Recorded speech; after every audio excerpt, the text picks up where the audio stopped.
Dear students, online classes और YouTube channel में आपका स्वागत।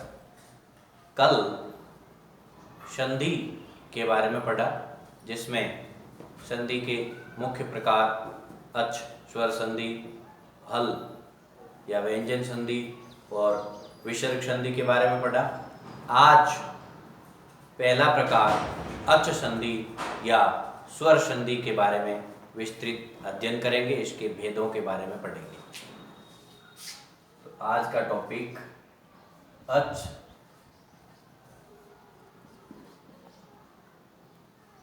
स्वर संधि। जैसा कि कल आपको अच या स्वर संधि की परिभाषा समझाई कि समवर्ती स्वरों के मेल से जो विकार या परिवर्तन होते हैं उसे अच या स्वर संधि कहते हैं। इसके मुख्य रूप से 8 भेद है। स्वर संधि के 8 भेद है, जिसके नाम है दीर्घ, गुण, वृद्धि, यण, अयादि, पूर्व रूप, पर रूप और प्रकृति भाव।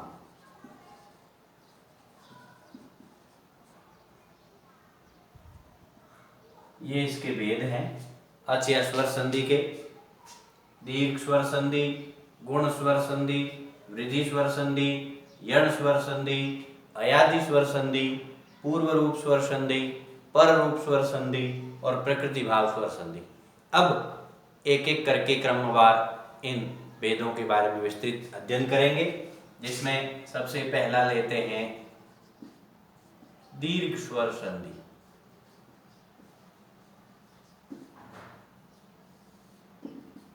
दीर्घ स्वर संधि का सूत्र है अकह सवर्णे दीर्घ। अकह सवर्णे दीर्घ बहुत सरल सा सूत्र है। ये इतना सा सूत्र याद रखने से पूरी संधि की परिभाषा याद हो जाती है। अब आपको इससे पहले जो माहेश्वर सूत्र समझाए थे वो आपके ध्यान में होने चाहिए, तब आपके समझ में आएगा अकह का मतलब क्या है।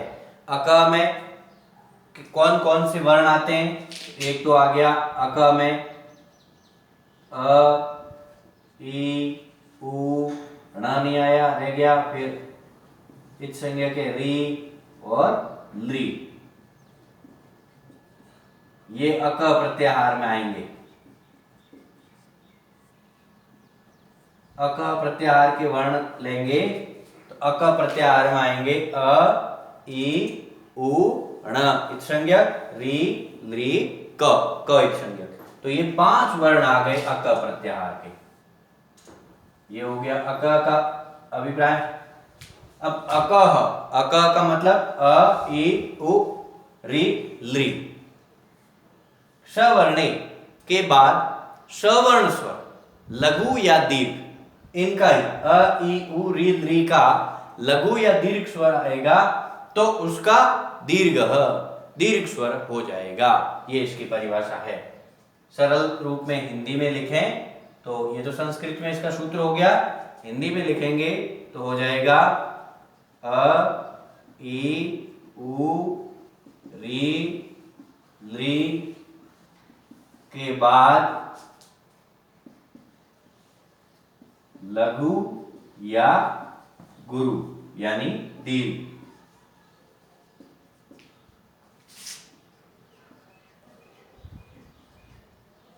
समवर्ती स्वर आने पर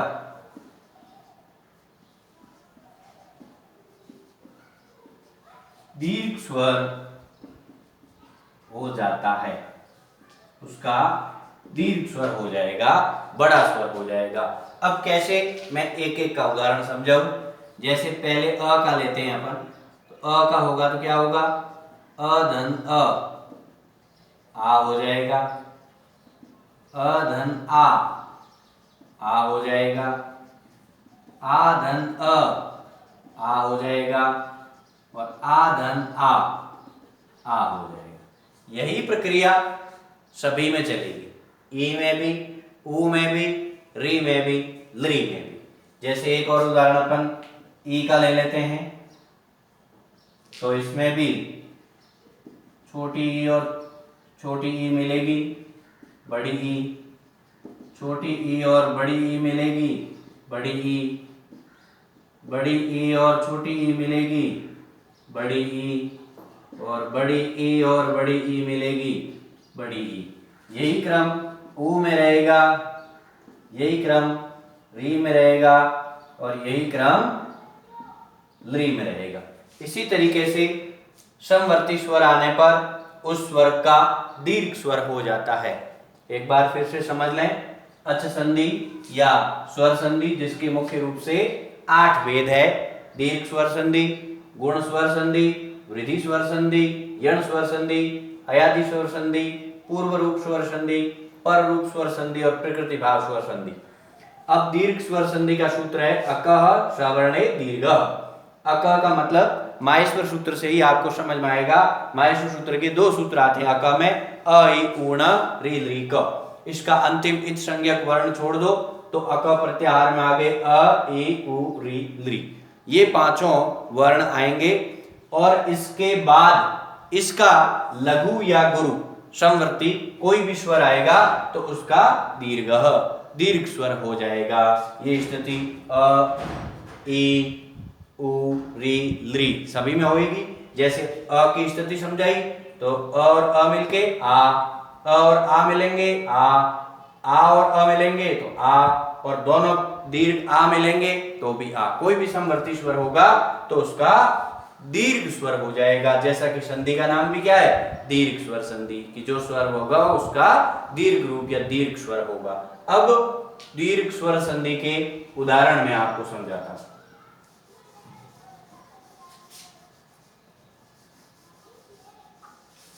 दीर्घ स्वर संधि के उदाहरण ले तो जैसे हो गया विद्याधन आलय, क्या बन जाएगा, विद्यालय।